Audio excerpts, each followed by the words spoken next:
Hi friends, welcome to Muddumari channel. ನಾನು ಸುಮಾರುಣ್. ಮಹಾಭಾರತಕ್ಕೆ ಸ್ವಾಗತ. ಚಿತ್ರಾಂಗದ ವಿಚಿತ್ರ ವೀರ್ಯರ ವೃತ್ತಾಂತ, ಅಂಬಿಕೆ ಅಂಬಾಲಿಕೆಯರ ಕತೆ.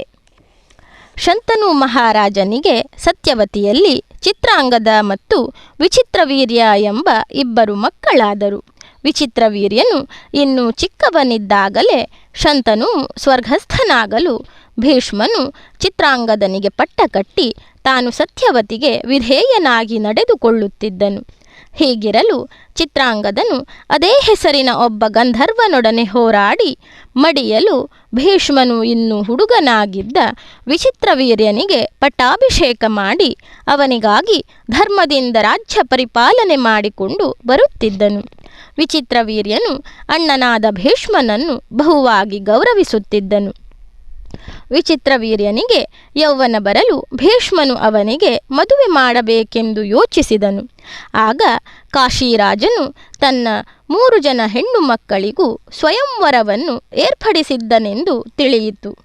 ಅದನ್ನು ಕೇಳಿ ಭೀಷ್ಮನು ತಾಯಿಯ ಅಪ್ಪಣೆ ಪಡೆದು ಕವಚಧಾರಿಯಾಗಿ ರಥವೇರಿ ಕಾಶಿಗೆ ಹೋದನು. ಅಲ್ಲಿ ಸ್ವಯಂವರಕ್ಕಾಗಿ ಬಂದಿದ್ದ ರಾಜರ ಹೆಸರನ್ನು ಹೇಳುತ್ತಿರುವಾಗ ಭೀಷ್ಮನು ಆ ಕನ್ಯೆಯರನ್ನು ತಾನೇ ವರಿಸಿ ಅಲ್ಲಿ ನೆರೆದಿದ್ದ ರಾಜರನ್ನು ಕುರಿತು, ಕನ್ಯಾ ವಿವಾಹವು ವಿಧವಿಧವಾಗಿದೆ. ಅದರಲ್ಲಿ ರಾಜರು ಸ್ವಯಂವರವನ್ನು ಮೆಚ್ಚುತ್ತಾರೆ ಮತ್ತು ಅನುಸರಿಸುತ್ತಾರೆ. ಆದರೆ ಶೌರ್ಯದಿಂದ ಹೆಣ್ಣನ್ನು ಪಡೆದುಕೊಂಡು ಹೋಗುವುದೇ ಹೆಚ್ಚಿನದೆಂದು ಧರ್ಮವಾದಿಗಳು ಹೇಳುತ್ತಾರೆ. ಅದರಂತೆ ನಾನು ಈ ಕನ್ಯೆಯರನ್ನು ಕರೆದುಕೊಂಡು ಹೋಗುತ್ತೇನೆ. ನನ್ನನ್ನು ಪ್ರತಿಭಟಿಸುವವರು ಬರಲಿ, ಯುದ್ಧಕ್ಕೆ ಸಿದ್ಧನಾಗಿದ್ದೇನೆ ಎಂದು ಹೇಳಿ ಆ 3 ಹುಡುಗಿಯರನ್ನು ತನ್ನ ರಥದಲ್ಲಿ ಕೂರಿಸಿಕೊಂಡು ಹೊರಟನು. ಆ ರಾಜರು ತಮ್ಮ ಅಲಂಕಾರಗಳನ್ನು ತೆಗೆದು ಕವಚ ತೊಟ್ಟು ರಥಗಳಲ್ಲಿ ಭೀಷ್ಮನನ್ನು ಅಟ್ಟಿಸಿಕೊಂಡು ಹೋದರು. ಯುದ್ಧ ಆರಂಭವಾಯಿತು. ಆದರೆ ಭೀಷ್ಮನೊಬ್ಬನೇ ಆದರೂ ತನ್ನ ಮೇಲೆ ಬಿದ್ದ ರಾಜರೆಲ್ಲರನ್ನು ಸೋಲಿಸಿ ಕನ್ಯೆಯರನ್ನು ಊರಿಗೆ ಕರೆತಂದನು. ಭೀಷ್ಮನು 3 ರಾಜಪುತ್ರಿಯರನ್ನು ಹಸ್ತಿನಾವತಿಗೆ ಕರೆತಂದು ವಿಚಿತ್ರವೀರ್ಯನಿಗೆ ಮದುವೆ ಮಾಡ ಬಯಸಿದಾಗ ಅಂಬೆ ತಿರಸ್ಕರಿಸಿದಳು. ಅಂಬಿಕೆ ಅಂಬಾಲಿಕೆಯರು ಮದುವೆಗೆ ಒಪ್ಪಿದರು. ಅಂಬೆಯು ಯುದ್ಧ ಮಾಡಿ ಗೆದ್ದವರೇ ಮದುವೆಯಾಗಬೇಕು, ಇಲ್ಲದಿದ್ದರೆ ಸ್ವಯಂವರಕ್ಕೆ ಬರಬಾರದಿತ್ತು ಎಂದು ವಾದಿಸಿದಳು. ಅಲ್ಲದೆ ಸಾಲ್ವನನ್ನು ತಾನು ಬಯಸಿದ್ದೆನೆಂದು ಹೇಳಿದಾಗ ಭೀಷ್ಮನು ಅಂಬೆಯನ್ನು ಸಾಲ್ವನ ಬಳಿಗೆ ಕಳಿಸಿದನು. ಭೀಷ್ಮನು ಕರೆದೊಯ್ದು ನಂತರ ತನ್ನ ಬಳಿಗೆ ಬಂದ ಅಂಬೆಯನ್ನು ಸಾಲ್ವ ದೇಶದ ಅರಸನು ಸ್ವೀಕರಿಸಲಿಲ್ಲ, ತಿರಸ್ಕರಿಸಿ ಕಳಿಸಿದನು. ಅಂಬೆಯು ತನ್ನನ್ನು ಯಾರೂ ತಿಳಿದಿಲ್ಲವೆಂದು ದುಃಖದಲ್ಲಿ ತವರಿಗೆ ಬಂದಾಗ ಕಾಶಿರಾಜನು ಭೀಷ್ಮನ ಹೆದರಿಕೆಯಿಂದ ಅವಳನ್ನು ರಾಜ್ಯದಿಂದಲೇ ಹೊರಗೆ ಹೋಗುವಂತೆ ಹೇಳಿ ಕಳಿಸಿದನು. ತನ್ನ ತಾಯಿಯ ತಂದೆಯಾದ ಹೋತ್ರವಾಹನನೆಂಬುವವನ ಬಳಿಗೆ ಬಂದಳು. ಅಲ್ಲಿ ಅಕೃತ್ರವ್ರಣನೆಂಬ ಮಹರ್ಷಿಯೊಂದಿಗೆ ವಿಚಾರ ವಿನಿಮಯ ಮಾಡಿ ಭೀಷ್ಮರ ಗುರುವಾದ ಪರಶುರಾಮರಲ್ಲಿಗೆ ಹೋಗಿ ನ್ಯಾಯ ಕೇಳಲು ನಿರ್ಧರಿಸಲಾಯಿತು. ಇವರೆಲ್ಲರೂ ಪರಶುರಾಮನನ್ನು ಕಂಡು ಭೀಷ್ಮನಿಂದ ಅನ್ಯಾಯವಾಗಿದೆ ಎಂದು ದೂರಿದರು. ಭೀಷ್ಮನನ್ನು ಕರೆಸಿದ ಗುರು ಪರಶುರಾಮರು, ಪ್ರಿಯ ಶಿಷ್ಯ ದೇವವ್ರತ, ನೀನು ನಿನ್ನ ಪ್ರತಿಜ್ಞೆಯಿಂದಲೇ ಭೀಷ್ಮನೆಂದು ಹೆಸರು ಪಡೆದವನು. ಈಗ ನಿನ್ನಿಂದಾಗಿ ಅಂಬೆಗೆ ನಿರಾಶ್ರಯವಾಗಿದೆ. ಆದ್ದರಿಂದ ನೀನೇ ಇವಳನ್ನು ಮದುವೆ ಮಾಡಿಕೋ ಎಂದರು. ಆಗ ಭೀಷ್ಮನು ತಾನು ಬ್ರಹ್ಮಚಾರಿಯಾಗಿಯೇ ಇರುವುದಾಗಿ ತಿಳಿಸಿದನು. ಪರಶುರಾಮರು, ಹಾಗಾದರೆ ನೀನು ನನ್ನೊಂದಿಗೆ ಯುದ್ಧಕ್ಕೆ ಸಿದ್ಧನಾಗು ಎಂದು ಹೆದರಿಸಿದರು. ಮರುದಿನ ಯುದ್ಧ ಆರಂಭವಾಗುತ್ತಿದ್ದಂತೆ ಗಂಗಾದೇವಿ, ಗುರುದೇವ, ನಿಮ್ಮ ಶಿಷ್ಯನೊಂದಿಗೆ ಯುದ್ಧವೇ ಎಂದು ಕೇಳಿದಳು. ಭೀಷ್ಮನು, ನಾನು ಹೇಳಿದಂತೆ ಕೇಳಲಿ ಎಂದು ಪರಶುರಾಮರು ಹೇಳಿದಾಗ ಗಂಗಾದೇವಿ ಭೀಷ್ಮನ ಬಳಿಗೆ ಬಂದು, ಪರಶುರಾಮರೊಂದಿಗೆ ಹೋರಾಡಬೇಡ, ಅವರು ಹೇಳಿದಂತೆ ಕೇಳು ಎಂದಳು. ಆದರೆ ಭೀಷ್ಮನು ಅವಳ ಮಾತನ್ನು ಕೇಳಲಿಲ್ಲ. ಯುದ್ಧ ಆರಂಭವಾಯಿತು. ಭೀಷ್ಮನು ಗುರುವನ್ನು ಧ್ಯಾನಿಸುತ್ತಾ ಬಂದು ನಮಸ್ಕರಿಸಿ ಆಶೀರ್ವದಿಸಿರಿ ಎಂದನು. ಆಗ ಪ್ರಸನ್ನನಾದ ಪರಶುರಾಮ, ನಿನ್ನೊಂದಿಗೆ ಯುದ್ಧ ಮಾಡುತ್ತಿದ್ದೇನೆ, ಈಗ ನಿನಗೆ ಜಯವಾಗಲಿ ಎನ್ನುವುದಿಲ್ಲ. ನೀನು ಧೈರ್ಯದಿಂದ ಯುದ್ಧ ಮಾಡು, ಇದೇ ನನ್ನ ಆಶೀರ್ವಾದ ಎಂದು ಹೇಳಿದರು. ಸತತವಾಗಿ 23 ದಿನಗಳವರೆಗೆ ಭೀಷ್ಮ ಪರಶುರಾಮರು ಹೋರಾಡಿದರು.